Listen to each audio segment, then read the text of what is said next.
السلام علیکم ورحمۃ اللہ وبرکاتہ۔ بسم اللہ الرحمن الرحیم، والصلاة والسلام علی رسولہ الکریم وعلی آلہ وصحبہ اجمعین۔ اللہ تبارک و تعالیٰ نے اپنے فضل و کرم سے ہمیں ایک ایسا ملک دیا ہے جس کی بنیاد لا الہ الا اللہ پر ہے کہ 47 میں بچے بچے کی زبان پر تھا پاکستان کا مطلب کیا، اور نعرے لگتے تھے لا الہ الا اللہ۔ اس لحاظ سے ان سارے 1439 ہجری ہے، اس سارے عرصے میں 2 ریاستیں ایسی ہیں جو اسلام کے بنیاد پر وجود میں آئیں، ایک مدینہ منورہ کی ریاست اور ایک پاکستان کی ریاست۔ اور اس کے نام تو اللہ نے پہلے ہی آسمانوں پہ طے کر رکھے تھے، اپنے ایک بندے سے اس کو ڈیلیور کروایا۔ اس میں کسی قوم کی طرف اشارہ نہیں، ہندوستان، ہندو لوگوں کی سرزمین، ازبکستان، ازبک لوگوں کی زمین، تاجکستان، تاجک لوگوں کی زمین، افغانستان، افغان لوگوں کی سرزمین، کرغیزستان، کرغیز قوم کی سرزمین۔ لیکن اس کو مشابہت ہے مدینہ طیبہ کہا جاتا ہے، مدینہ طیبہ، طیبہ پاک، مدینہ پاک شہر۔ تو اس پاکستان کا نام بھی مدینہ طیبہ سے جڑتا ہے، یا مدینہ منورہ کہتے ہیں، روشن منور شہر، مدینہ طیبہ، پاکیزہ شہر۔ تو تقریباً وہی نام اس کا بھی رکھا گیا، پاک سرزمین، پاک زمین۔ تو زمین تو پاک ہی ہوتی ہے، اس پر رہنے والے اسے گندہ بھی کرتے ہیں اور پاک بھی رکھتے ہیں۔ 14 اگست آتا ہے تو جی چاہتا ہے کہ کچھ باتیں اپنی قوم کے ساتھ شیئر کروں۔ پھر اس میں ایک اور جو میرے رب کا تخلیقی فیصلہ تھا کہ اسے 27 رمضان المبارک شب قدر میں اللہ تعالیٰ نے اس کو وجود بخشا۔ رمضان میں اس کو وجود ملا، تو رمضان میں شب قدر 27 میں اس کو وجود ملا۔ پھر اس کا نام اتنا خوبصورت رکھا گیا، پھر اسے کلمے کی بنیاد پہ اللہ تعالیٰ نے ہمیں دیا۔ پھر اس میں 4 موسم رکھے، پہاڑ بھی ہیں، میدان بھی ہیں، صحرا بھی ہیں، دریا بھی ہیں، جنگل بھی ہیں، سردی بھی ہے، گرمی بھی ہے، خزاں بھی ہے، بہار بھی ہے، زرعی زمین لاکھوں کروڑوں ایکڑ ہے، میٹھا پانی ہے، کڑوا پانی ہے، سمندر لگتا ہے۔ تو یہی ہے آلاء ربکما تکذبان، کون سی ایسی نعمت ہے جو اللہ نے اس ملک کو نہیں عطا فرمائی؟ ہمارا بلوچستان زمینی ذخیروں سے بھرا پڑا ہے۔ اگر اس ملک میں قحط آیا ہے تو وہ بس صفات کا آیا ہے، یہ نہیں کہ میرے ملک میں اچھائی نہیں، اللہ کا شکر ہے، بہت اللہ کے نیک بندے میرے دیس میں آباد ہیں۔ اس طرح ہمیں مایوس نہیں ہونا چاہیے، لیکن برائی غالب ہے، یہ تو نظر آ رہا ہے۔ اس دن کے حوالے سے میں صرف ایک حدیث بیان کرنا چاہتا ہوں۔ اگر ہم اس ملک کو پاک بنانا چاہتے ہیں اور پاکستان کو ایک عزت دلانا چاہتے ہیں، ہم ایٹمی طاقت اللہ نے ہمیں بنایا، واحد اسلامی سلطنت ایٹمی طاقت ہے، لیکن عزت نہیں ملی، نہ عالمی سطح پر نہ علاقائی سطح پر۔ کہ عزت دینے والا اللہ ہے، وَتُعِزُّ مَن تَشَاءُ، اور ذلیل کرنے والا اللہ ہے، وَتُذِلُّ مَن تَشَاءُ۔ تو عزت دینے کے اور ذلت سے بچانے کے کچھ اسباب میرے نبی نے بیان فرمائے ہیں۔ ان میں سے آج صرف ایک چھوٹی سی حدیث میں آپ کے ساتھ شیئر کروں گا تاکہ بات لمبی نہ ہو جائے، پھر سننے والے کم ہو جاتے ہیں۔ میرے نبی نے فرمایا اربع اذا كانت فيك ما ضرك ما فاتك من الدنيا۔ آپ نے فرمایا 4 باتیں اگر تو مجھ سے لے لے اور اپنی زندگی میں اتار لے تو پھر تجھے کسی چیز کا نہ گھاٹا ہے، نہ کمی ہے، اور نہ ہی تیرا کوئی نقصان ہے۔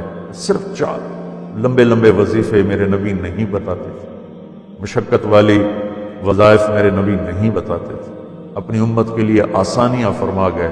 4 بات، 40 نہیں ہے، 14 نہیں ہے، 44 نہیں ہے، 4 کیا ہیں وہ؟ حفظ و امانت، صدق و حدیث، حسن و خلیقت، عفت فی طعمت۔ سبحان اللہ۔ میرے نبی نے فرمایا، گویا میں یوں کہوں کہ میرے پاکستان کی قوم سے اس میں بہت سی قومیں آباد ہیں اور ہر صفات کے لوگ اس میں موجود ہیں، عورتیں بھی، مرد بھی، بڑے بھی، بوڑھے بھی، بالدار بھی، فقیر بھی۔ میرے نبی نے فرمایا 4 باتیں مجھ سے لے لو۔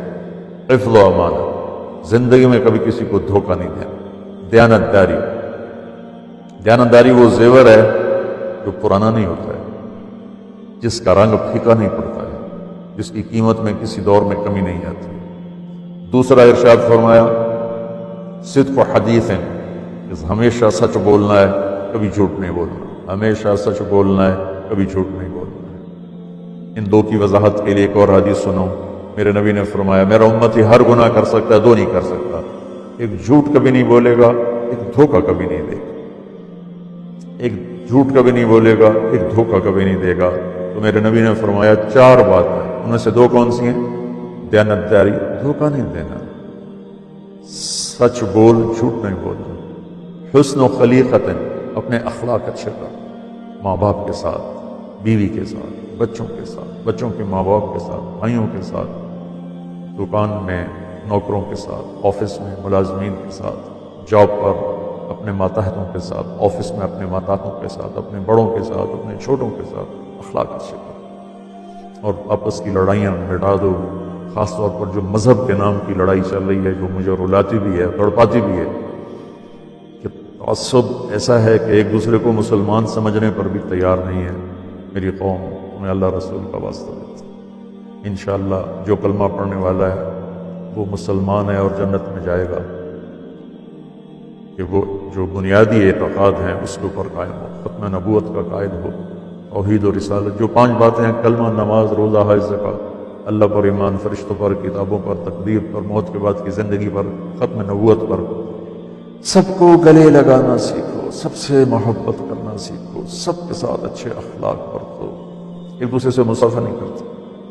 تو میرا تیسری بات میرے نبی کی ہے، اپنے اخلاق اچھے کرنا۔ اخلاق اچھے کا بہت بڑا حصہ اس زبان کے ساتھ ہے۔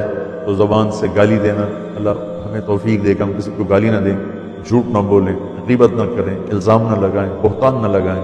میرے نبی کا فرمان ہے جس نے کسی نیک عورت پہ بدکاری کا بہتان لگا دیا، وہ 100 سال مصلے پہ بیٹھ کے عبادت کرتا ہوا بھی اگر مرا تو جہنم میں جائے گا، جنت کی ہوا بھی نہیں اس کو مل سکتی ہے۔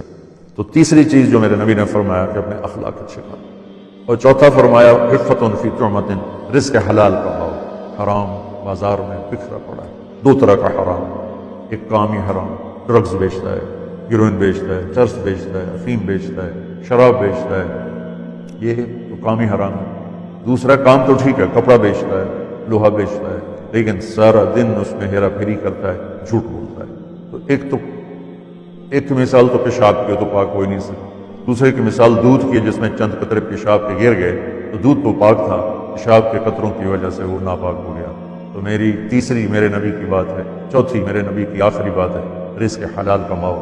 میرے نبی کا فرمان من امسا قالا بعمل یدہ امسا مغفورا لہ، مسلم شریف کی روایت ہے، جو صبح سے شام تک اپنے بچوں کے لیے روٹی کماتا ہے، حلال روٹی میں تھک جاتا ہے تو اس دن کے سارے گناہ معاف ہو جاتے ہیں۔ اور صاحب بن معاذ آپ کے پاس بیٹھے تھے، آپ کی نظر ان کے ہاتھوں پر پڑی تو وہ سخت آپ نے پوچھا صاحب تیرے ہاتھوں کو یہ کیا ہوا ہے؟ تو انہوں نے عرض کی یا رسول اللہ میں اپنے بچوں کے لیے روٹی کماتا ہوں، خود کام کرتا ہوں، محنت مزدوری کا دہاڑی دار، تو میرے ہاتھ سخت ہو گئے، اپنے باغ میں کام کرتے تھے۔ تو آپ نے ان کا ہاتھ ایسے پکڑ کے ایسے بوسہ لیا اور ارشاد فرمایا بچوں کو حلال کھلاتے ہوئے جو ہاتھ ایسا ہو جائے گا اس پر جہنم کی آگ حرام ہو جائے گی۔ تو میرے بھائی بہنوں، میرے بچوں بچیوں جو میری بات سن رہے ہو، ہم اس دن کی خوشی منائیں، جھنڈے لگا کر نہیں، یہ تو فضول خرچی ہے۔ یہ جھنڈے بنانے پر، جھنڈیوں بنانے پر پیسہ لگانے کی بجائے اتنا پیسہ کسی غریب کا علاج کروا دیں، کسی غریب کی بیٹی کی شادی کروا دیں، کسی مصیبت زدہ کی مصیبت میں کام آ جائیں، کسی مقروض کا قرضہ ادا کروا دیں، کسی خیراتی فنڈ میں وہ پیسے جمع کرا دیں۔ ہم یہ پیسہ ضائع نہ کریں، برباد نہ کریں۔ 14 اگست کی خوشی منائیں کہ ہم ہمیشہ سچ بولیں گے، جھوٹ نہیں بولیں گے، ہمیشہ دیانتداری سے زندگی گزاریں گے، کسی کو دھوکہ نہیں دیں گے، ہمیشہ اپنے اخلاق اچھے کریں گے، کسی کے ساتھ بد اخلاقی نہیں کریں گے، اور اپنی کمائی میں حلال کمائیں گے، کبھی حرام نہیں کمائیں گے۔ تو پھر آپ دیکھنا پاکستان میں کیسے تبدیلی آتی ہے، کیسی نئی حکومت اعلان کر رہی کہ ہم نے تبدیلی لانی ہے۔ تو تبدیلی کا میں آپ کو صحیح راستہ بتا رہا ہوں کہ ہم اپنی ذات سے شروع کریں، یہ دوسروں سے نہ شروع کریں، اپنی ذات سے شروع کریں۔ فرائض کے بعد نماز، روزہ، حج، زکوٰۃ کے بعد یہ 4 کام اپنی زندگی میں آپ لے لیں، انشاءاللہ پورے ملک میں تبدیلی آ جائے گی، اللہ بھی راضی ہو جائے گا، اللہ کا رسول بھی راضی ہو جائے گا، ہمارا ملک بھی عزتوں کی چوٹیوں پر پہنچ جائے گا۔ السلام علیکم۔ جو کچھ سنا گیا اللہ اس پر عمل کرنے والا اور آگے لوگوں تک پہنچانے والا بنائے۔ مزید اصلاحی بیانات کے لیے ہمارا یوٹیوب چینل ایمان و یقین کو سبسکرائب کریں۔ جزاک اللہ۔